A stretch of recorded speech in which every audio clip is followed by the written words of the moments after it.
evening and welcome to this evening's Equity Market Wrap. My name is Lisa Pallavi Barbora. The markets actually moved in a very narrow range today, not willing to break out in either direction. The BSE Sensex and Nifty closed pretty much flat. The Sensex at 20,659 and the Nifty closed at 6154. Now this is not surprising given that this week does hold two major events which might impact the market. Firstly, we have the US Federal Reserve meeting and also on the domestic front, the credit policy review with the domestic CPI reigning at around 11.2%. Fears are that RBI could hike rates much higher than expected.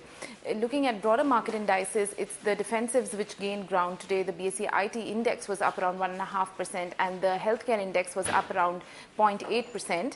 At the bottom of the pile, it was the BSE oil and gas index which fell around 1.6%. If you look at individual stocks, Tata Motors was in the news and that stock fell around 0.8% as global sales for the company came in much lower than expected in November, falling around 20% year on year. Also in the news was the GSK Pharma. That stock went up as much as 20% in intraday trade and finally closed around 18.6% higher as the parent company has started its buyback in its open offer and the price set for this is around 3,100 per share, which is still higher by around 8 to 10% if you look at today's close. So that stock is really rallying. Also Aurobindo Pharma was up around nearly 13% today. Another stock in news was SpiceJet. That stock was up 7% as it announced that it has entered into an interline agreement with Tiger Airways of Singapore.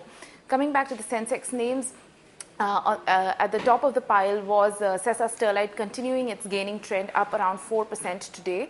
Also Infosys was up 2%, making that stock reach a 3-year high, and Tata Power was up around 1.8%. At the bottom on the declining side, it was pretty mixed. Jindal Steel fell around 2.8%, Sun Pharma was down around 2.3% and Bharti Airtel fell around 2%.